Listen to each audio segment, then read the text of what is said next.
así de pie, continuamos. Vamos a leer el versículo. La lectura bíblica de hoy es Romanos 8:28, solo un versículo, así que lo vamos a decir todos juntos. Romanos 8:28. Y sabemos que a los que aman a Dios, todas las cosas les ayudan a bien. Esto es, a los que conforme a su propósito son llamados. Amén. Y el último canto antes de darle el lugar a nuestro pastor Carlos, el himno Oh tu fidelidad.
Señor, gracias porque tú permaneces fiel aun y cuando nosotros somos infieles, mi Dios. Por medio de este mensaje habla a nuestro corazón, Señor. Te alabamos en el nombre de Cristo Jesús. Amén. Tomen asiento.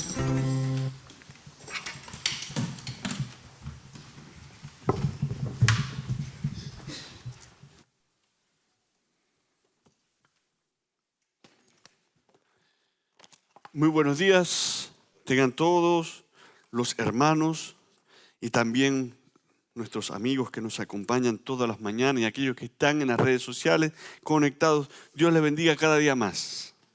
Es un gozo, un privilegio, pero también es un reto y una responsabilidad poder estar detrás de un púlpito para poder explicar de manera sabia, prudente, dirigido por el Señor, la palabra de Dios.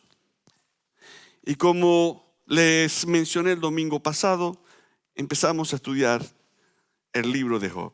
Y seguimos con la introducción de Job, porque Job es un libro, una obra literaria que merece premios. Que merece premios. El libro de Job, el sufrimiento de los justos. Y el domingo pasado pudimos llegar a una pregunta. Si Dios, escuchen, si Dios vio en Job un hombre perfecto, recto, temeroso de Dios y apartado del mal, ¿por qué, Señor? ¿Por qué de las pruebas? ¿Por qué, Señor? ¿Por qué de las pruebas? El libro de Job no es una obra literaria escrita o creada por la imaginación de los hombres o de algún escritor famoso. Es la obra del Espíritu Santo de Dios que trata sobre el sufrimiento de los justos. Que Dios en su gracia permite a los hombres expresar sus pensamientos más íntimos frente al dolor. Y finalmente conocer el propósito de Dios, quien con su sabiduría, con su omnipotencia, gobierna sobre todas y cada una de las circunstancias. Aun cuando usted se pregunte, ¿dónde está Dios? ¿O por qué está pasando esto? ¿Por qué Dios permite estas cosas? De modo tal que todo lo que Él ha permitido obrar en nuestra vida para bien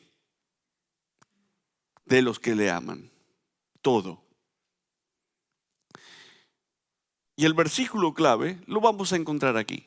En Romanos capítulo 8, versículo 28. Y sabemos, usted sabe eso, porque le está escribiendo a la iglesia de los romanos el apóstol Pablo. Y sabemos, usted lo sabe. ¿Qué sabe? Bueno, que a los que aman a Dios, todas las cosas les ayudan a bien. Todas las cosas. Ahora, usted tiene que colocar en ese saco de todas las cosas, también las cosas que muchas veces nos desagradan. ¿O no? Otra versión dice, ahora bien sabemos que Dios dispone todas las cosas para el bien de quienes lo aman. Los que han sido llamados de acuerdo con su propósito. ¿Cuál es el propósito? ¿El de usted o el de Dios? El de Dios. El de Dios. Los que aman a Dios sacan fruto de todo lo que Dios hace. Nótese que dice todas las cosas. Usted debe subrayar eso en su Biblia. Todas las cosas. No solo las que llamamos prósperas. O la que usted puede llamar, oh, Dios me ha bendecido. Y cuenta solamente las cosas materiales. ¿Y qué de las espirituales? Cuando combatido por la adversidad creas ya perdida tu felicidad, cuenta la letra de un himno. Mira lo que el cielo para ti guardó. Cuenta las riquezas que el Señor te dio. ¿Usted cuenta las riquezas que el Señor le ha dado? ¿O solamente cuenta las riquezas materiales de aquí en la tierra, donde el hollín corrompe?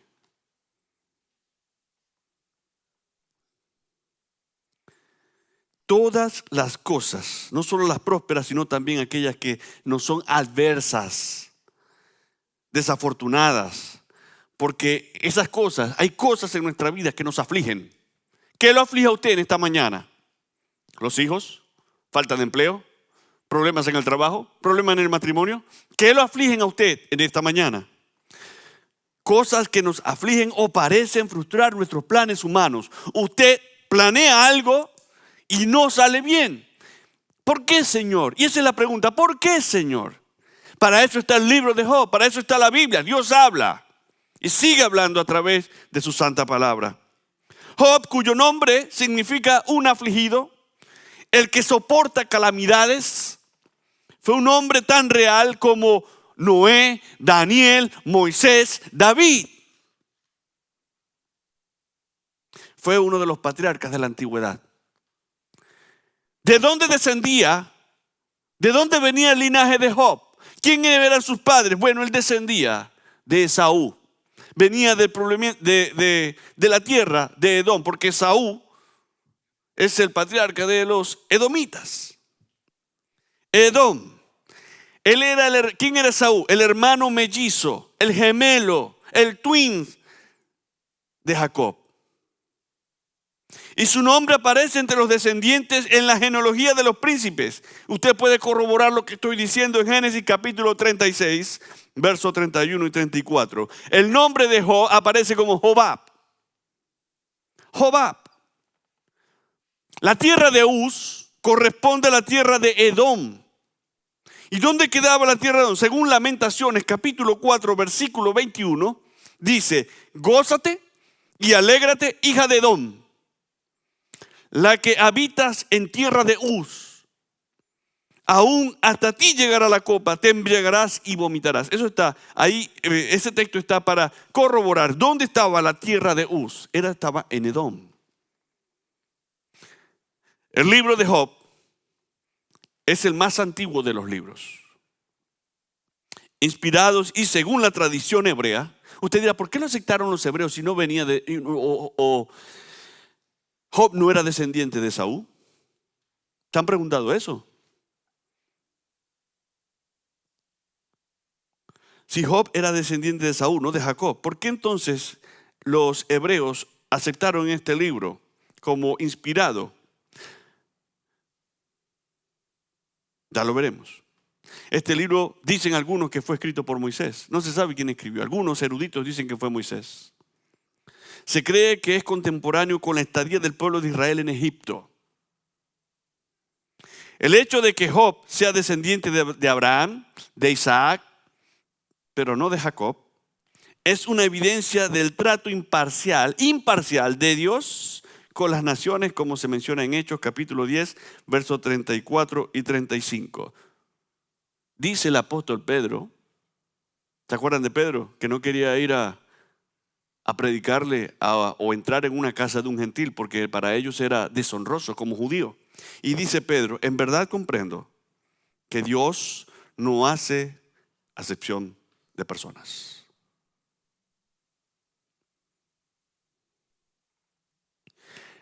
Los pensamientos limitados, insuficientes e ineficaces de los humanos, del hombre, queda demostrado cuando Dios interviene, ¿o no? Queda demostrado cuando Dios interviene personalmente para mostrar. ¿Qué va a mostrar Dios? Su sabiduría. ¿Qué va a mostrar Dios? Su majestad. ¿Qué va a mostrar Dios? Sobre todo, su soberanía. ¿Usted entiende lo que significa ser soberano? ¿Quién es usted y yo, o quiénes somos nosotros como hombres para decirle a Dios, ¿por qué, Señor? Y en el libro de Job usted se dará cuenta que Job preguntó por qué. Y estaba buscando el porqué de las cosas. Y Dios le responde. Le respondió de tal manera que Job tuvo que poner su mano en la boca para no volver a hablar. ¿Cómo se me ha ocurrido? ¿Cómo se me ocurrió preguntarle a Dios por qué? ¿Acaso nuestros hijos, los que tienen padres, no les preguntan ¿por qué debo de ir todos los días a clase? ¿Por qué tengo que levantarme y hacer mis tareas? ¿Se les preguntan o no? ¿Cuánto tiempo dura esto? Eso fue una de las preguntas que me hizo uno de mis hijos pequeños. ¿Cuánto dura esto? Y apenas empezaba el kinder. Yo, hijo, lo que te falta. ¿Le ha preguntado usted a Dios, por qué, Señor? ¿Por qué me está ocurriendo esto?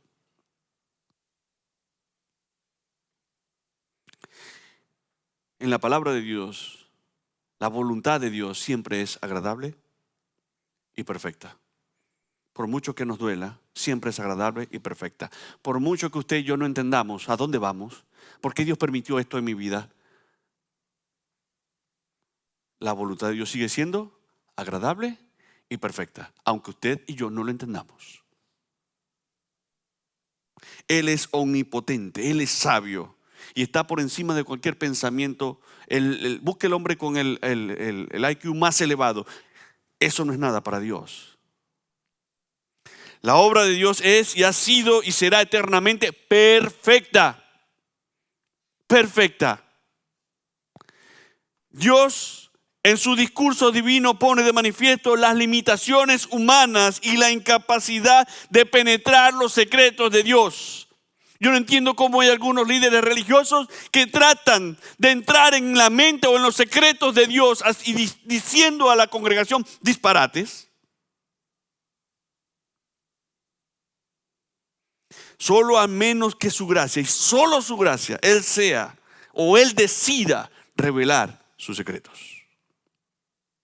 Por lo tanto, nosotros los seres humanos, aunque seamos creyentes en Cristo, porque es muy fácil que una persona no creyente se pregunte en medio de la calamidad, en medio de la tormenta, en medio de la dificultad que puede estar pasando, él puede preguntarse, ¿por qué? Dios no existe. Si existe, ¿por qué permite el dolor en mi vida? ¿Qué he hecho yo? Y empieza a compararse con otras personas que hacen el mal y les va bien. Pero ¿qué pasa cuando los justos, los hijos de Dios, las hijas de Dios sufren? Y usted pregunta, ¿por qué, Señor? ¿Acaso no ayuno, no oro, no canto, no crío a mis hijos de cierta manera? ¿Por qué tienen que pasarme a mí estas cosas? ¿Cuántos han leído el libro de Job? ¿Les gusta? Fue duro lo que le pasó a Job. ¿Se acuerdan? Perdió todo en un día. Todo en un día. ¿Se imagina que usted pueda perder todo en un día? ¿Cómo llega a deprimirse? ¿Cómo llega a decir, Señor, ¿será que Dios existe de verdad? ¿Por qué me están ocurriendo? ¿Qué pecado habré cometido yo hoy o en mi vida para que Dios me castigue de esa manera? Usted empieza a meditar y a meditar y a meditar. Pero no hay que olvidar que Job, según nuestro Dios, dijo, era este hombre perfecto y recto, temeroso y apartado del mal. Y aún así le sobrevino esta calamidad grandísima. Perdió todo en un día. Este gran siervo de Dios no fue un superhombre. No, es que Job era alguien sobrenatural porque él pudo aguantar semejante adversidad en su vida. No era un superhombre con condiciones superiores a las nuestras. El libro de Santiago dice que Job sentía o tenía las mismas debilidades que los hombres, al igual que Elías. Simplemente fue un hombre como cualquier otro hombre. Lo que pasa es que los hombres que viven de acuerdo a la voluntad de Dios parecen ante los ojos de otros hombres superiores.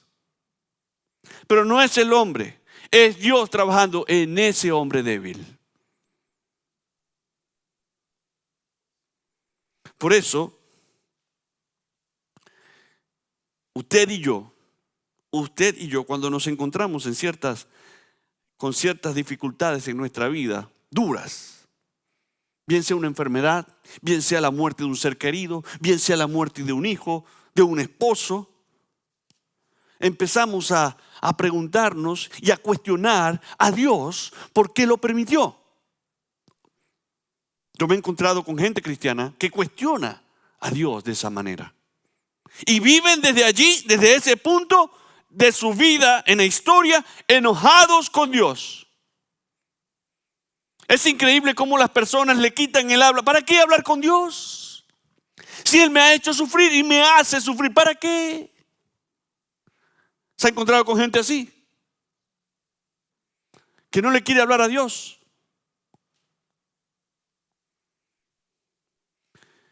En esta mañana quiero hablarles de un hombre y su pasado. Cuando Job está en medio de la amargura de la prueba y encima acusado, ese dedo acusador, acusado por sus amigos, no por sus enemigos, por sus amigos, quienes intentaban hacerle confesar algún pecado grave que Job había cometido. Job, dilo.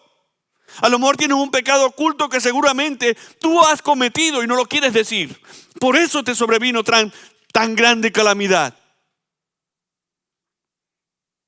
Y él se siente presionado y hay que añadirle que se siente consumido por la fiebre que tiene, porque recuerden que no solamente le bastó que le quitaran todo, sino que le dijo, Satanás volvió a decirle a Dios, bueno, es que piel por piel.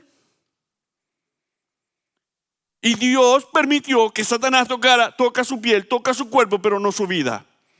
Y lo tocó. Y allí estaba, perdió todo. Estaba fuera de su casa, porque no puede estar con esa podredumbre. Ha perdido peso. ¿Quién quiere comer de esa manera? Usted tiene que ver o sentir, cuando usted lee Job, la depresión que tenía Job, humanamente hablando. Ahora no solamente perdió todo, sino que está enfermo. Tocó su cuerpo. Y no solamente basta esto. Usted lee el capítulo 2 y su mujer, porque Dios no le quitó su mujer, su esposa, su costilla, le dice, aún retienes tu integridad. Después de todo lo que te ha pasado, aún la retienes. De ahí, en Job capítulo 2, versículo 10, menciona estas palabras. Versículos que muchos de los cristianos no se aprenden y que deberíamos de aprender. Y ese él es Job, le dijo, estoy en el capítulo 2, verso 10. Como suele hablar cualquiera de las mujeres fatuas, has hablado. Y hace una pregunta Job, ¿qué? ¿Recibiremos de Dios el bien y el mal no lo recibiremos? Hay un punto y aparte y sigue el versículo. En todo esto, o sea, en todo lo que le ocurrió a Job, dice, no pecó Job con sus labios. No pecó Job con sus labios. Cuando estaba un poco más joven, ni siquiera me había casado, estaba en la universidad y empecé a sufrir de dolores de ardor en el estómago, pero eran terribles que me hacían arrodillar. Me acuerdo que tenía una pequeña moto y ¿sabe cómo aliviaba yo el dolor? Con la vibración de la moto. Pero no podía estar todo el día montado en una moto. Y en la noche cuando me atacaba el dolor no podía sacar la moto, me podían asaltar o me podía pasar algo peor, ¿verdad? Y me aprendí este medicamento. Buscapina intravenosa para calmar el dolor. Mire, cuando eso entraba en mis venas yo sentía el alivio. Ya no iba con mis padres a decir llévenme. Yo iba solo a emergencia y le decía al enfermero, al encargado de la emergencia, necesito Buscapina porque no aguanto el dolor. Y una vez me atacó de noche y tuve que ir a la casa de un tío enfermero. Y él me dijo, voy a hacer unas cosas y vengo y te llevo a la clínica, porque me quedaba un poco lejos. Pero mientras la espera, a lo mejor fue corta, pero para mí fue larga, porque no quería tener dolor en mi estómago. Mucho dolor, mucho ardor. Cuando llegué, estaba loco, miraba a un doctor joven, le dije, no, ¿qué tiene? No, dame la Buscapina. Yo le decía, dame la Buscapina. Yo quiero que se me quite el dolor. Y de ahí me remitieron a un gastroenterólogo y me dieron una dieta. Dice que duré como 3 meses sin comer grasa. Y mejoré. Pero lo que voy, el dolor. ¿Quién quiere estar pasando por dolor? Un masoquista. ¿Quién se casa para recibir dolor? ¿Quién tiene hijos para recibir dolor? ¿Quién tiene padres para que les inflijan dolor? Eso es una locura, ¿verdad?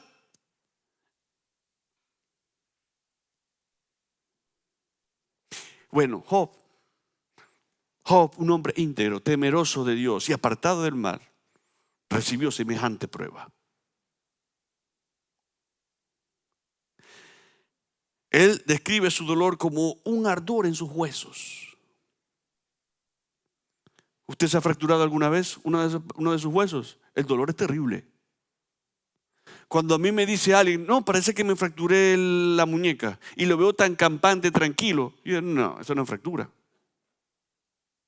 Yo sí sé lo que es una fractura. Una persona se rompe un hueso, se da gritos cuando se toca. Gritos. Y en medio de su angustia, Job, y sintiéndose abandonado por Dios, porque él quedó desorientado, ¿pero qué habré hecho? Llega a su memoria una época de su vida. Recuerden el título, un hombre y su pasado. En los días de su juventud. Y dice, y vuelve al Señor para preguntarle. Job le pregunta, ¿por qué me acusas de mis pecados de juventud? ¿Por qué me acusas de mis pecados de mi juventud? Job, lo puede buscar allí. Job capítulo 13, versículo 26. ¿Por qué me acusas, Señor? ¿Qué hice en mi juventud? ¿Por qué? También lamenta, ahora cuenta todos mis pasos, no das tregua a mi pecado. Tienes sellada en un saco mi iniquidad y cosida mi transgresión. Job capítulo 14, versos 16 y 17, leí la versión Reina Valera, ahí Dios habla hoy. Si ahora vigiláis cada uno de mis pasos, entonces no te fijarías en mis pecados, echarías mis faltas al olvido y me limpiaría de mis delitos. Job pensaba que todo le había ocurrido porque seguro Dios se acordó de los pecados que él cometió siendo joven. ¿Acaso usted y yo no caemos a veces cuando entramos en una circunstancia totalmente negativa? ¿Será que Dios se acordó o me está pasando esto porque hice esto en el pasado? Y usted empieza a maquinar.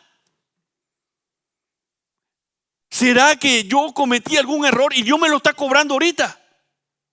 ¿Será eso? Tranquilos. Si le pasó a Job, también le puede pasar a nosotros. Pero ¿qué dice la Biblia? ¿Qué dice Dios acerca de esto? En medio del tormento de la prueba, Él recuerda los errores del pasado. ¿Y quién no? Usted tratará de justificar por qué está ocurriendo esta circunstancia. ¿Por qué? Bueno, ¿cuáles circunstancias? Bueno, no me aprobaron el asilo.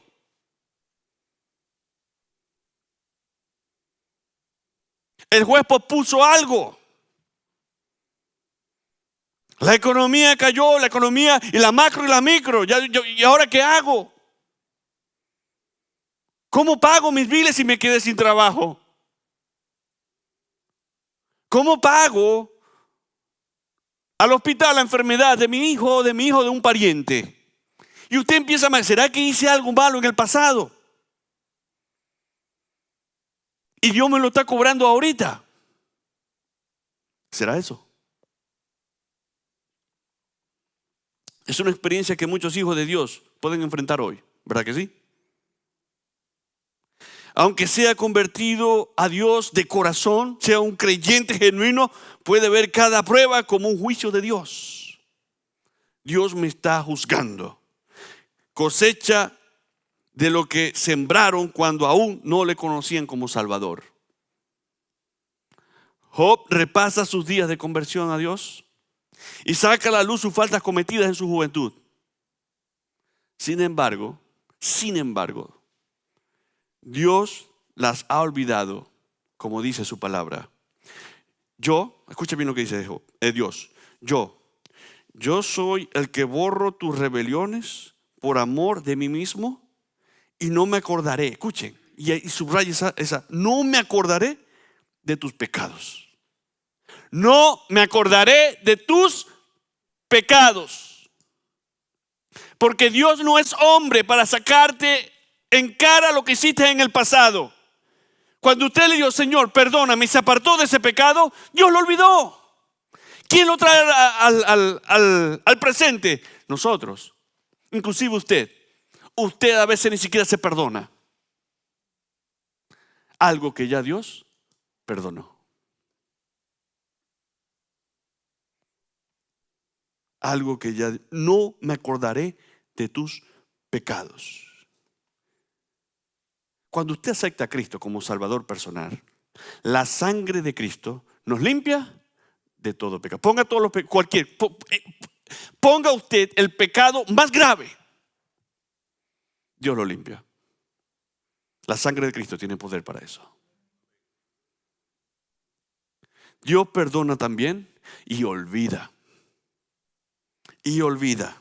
En cambio, nosotros cuando perdonamos, rara vez olvidamos lo que mostramos en nuestro perdón. Y a veces no es un perdón genuino. No, yo te perdono, pero no olvido. ¿Han escuchado esa frase? ¿Es esa frase de cristianos? Yo perdono, pero no olvido. Mira, mi amor, se te olvidó el cumpleaños, el aniversario, el día del padre, el día de la madre, tal año, que no te vuelva a pasar.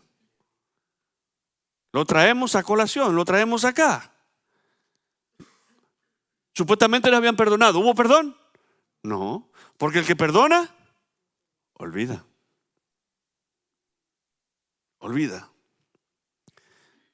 Pero el corazón de nosotros, los hombres, Dios sabe que es duro. Dios sabe que es duro.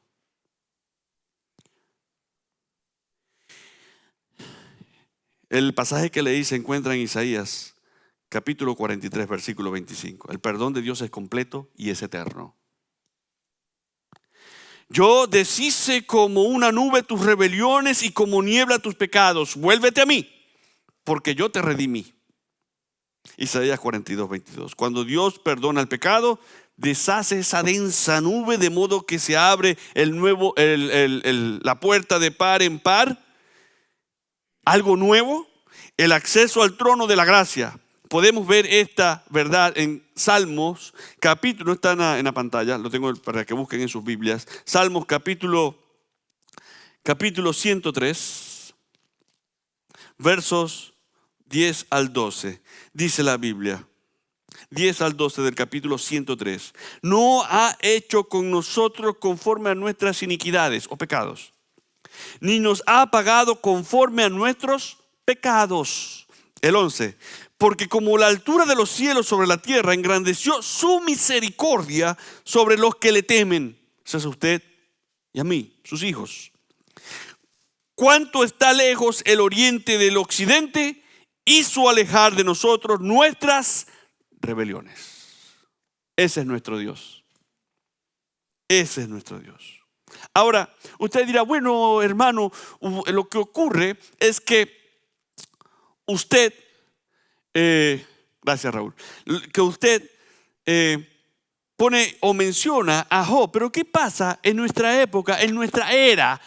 ¿Quiénes son las personas creyentes en Cristo que trabajando para Cristo sufren de esa manera? Dígame un ejemplo. ¿Hay ejemplos? Sí, sí hay. Sí hay. Yo he pasado calamidades, pero no soy un buen ejemplo. Usted ha pasado calamidades, adversidades y tal vez no sea un buen ejemplo.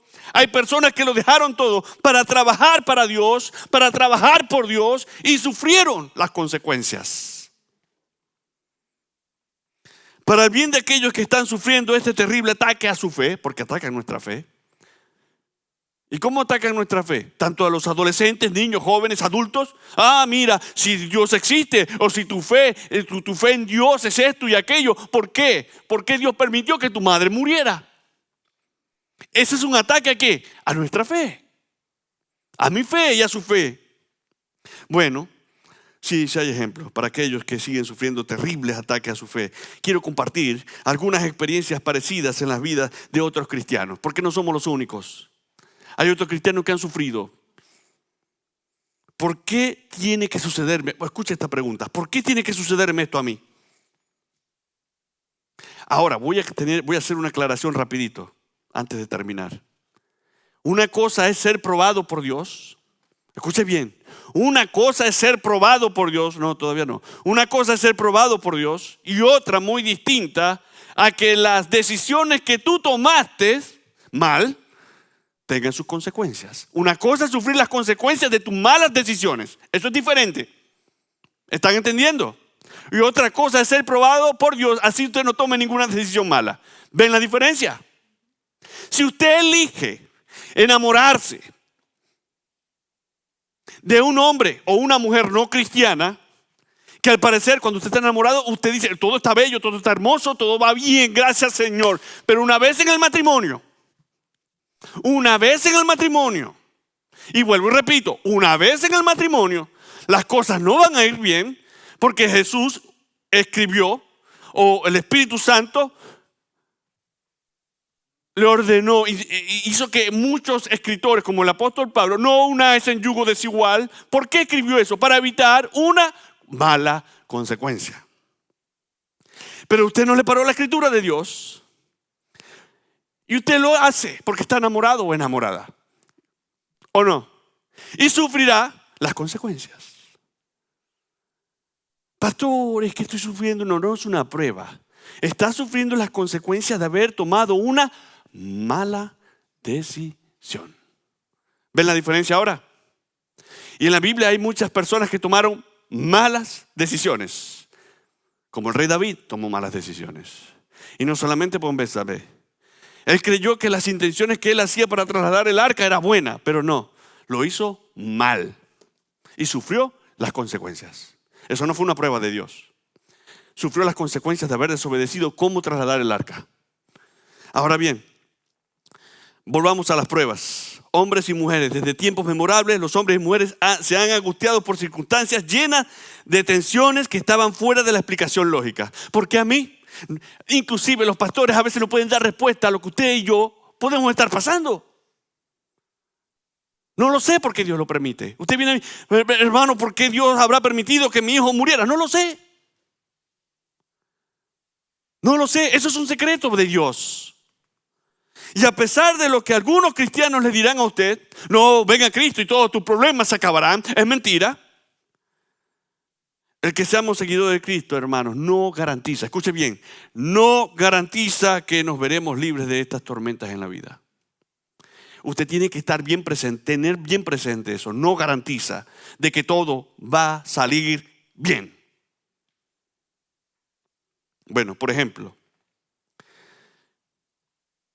no sé si Raúl tiene el hermano que lo ponga ahí, real, contemporáneo en nuestra época.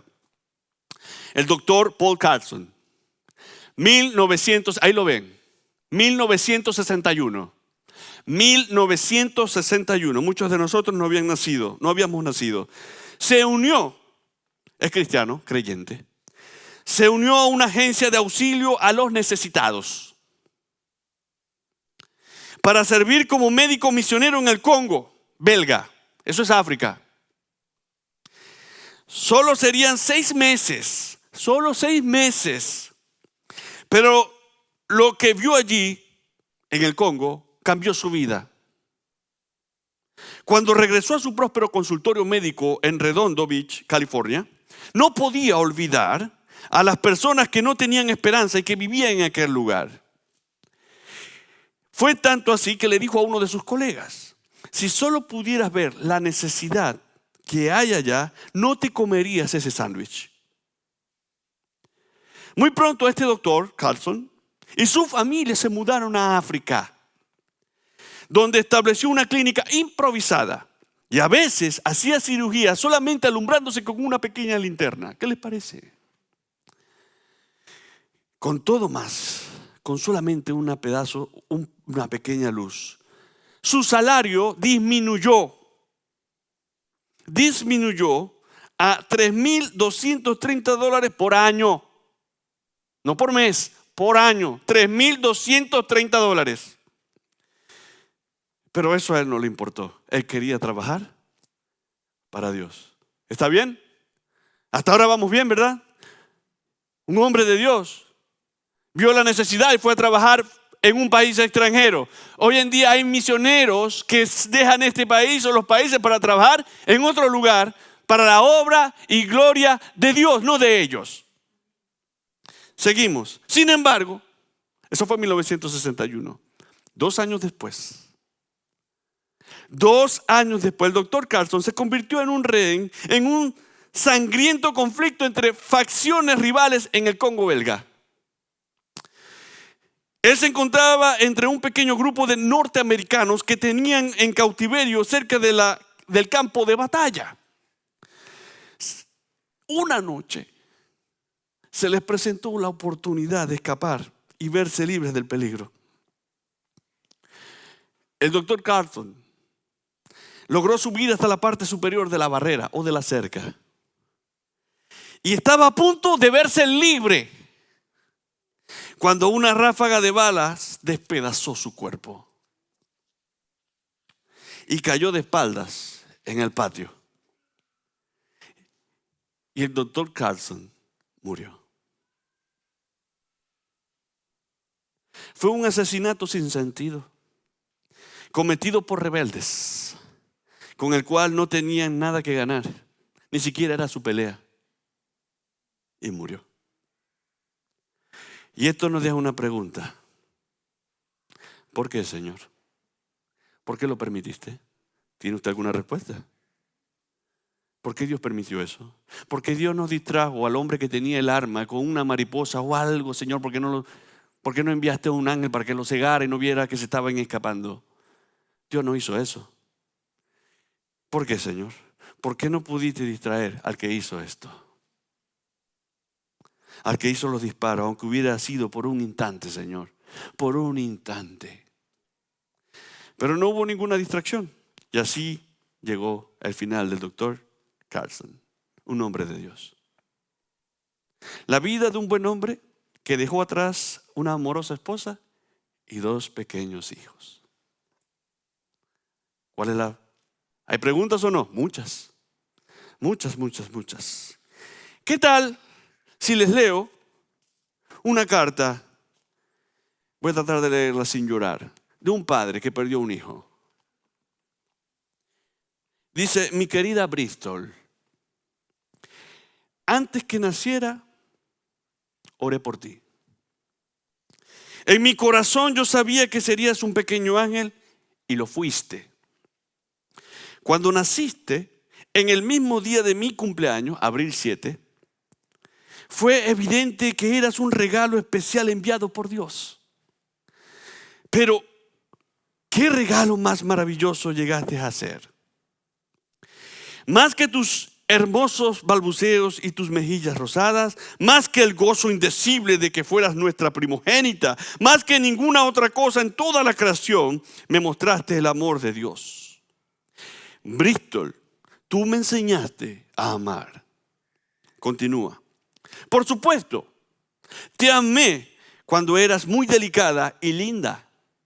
Cuando te diste vuelta y te sentaste balbuceando y tus primeras palabras las escuché. Te amé cuando sentimos el agudo dolor de saber que algo andaba mal contigo, que tal vez no estabas desarrollándote tan rápido como los demás niños de tu edad.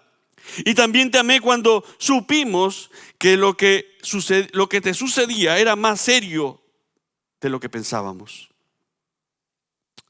Te amé cuando fuimos de un médico a otro, de un hospital en hospital, tratando de encontrar un diagnóstico que nos diera alguna esperanza. Y desde luego, siempre oramos. O sea, sus padres son creyentes. Siempre oramos por ti incesantemente. Te amé cuando uno de los exámenes produjo que te extrajeran demasiado fluido espinal y te pusiste a gritar. Te amé cuando llorabas y gemías. Cuando tu mamá, tus hermanas y yo íbamos por horas en el auto para ayudarte a que te pudieras dormir. Te amé con mis ojos llenos de lágrimas. Cuando confusa, te mordías involuntariamente. Te mordías los dedos y también te mordías los labios. Y cuando te pusiste bizca y luego te quedaste ciega. Sigue escribiendo el padre. Naturalmente, te amé cuando ya no podías hablar. Pero cómo extrañé no oír tu voz. Te amé cuando la escoliosis, comenzó a torcer tu cuerpo como si fuera una S. Cuando pusimos un tubo dentro de tu estómago para que pudieras comer porque te ahogabas con la comida.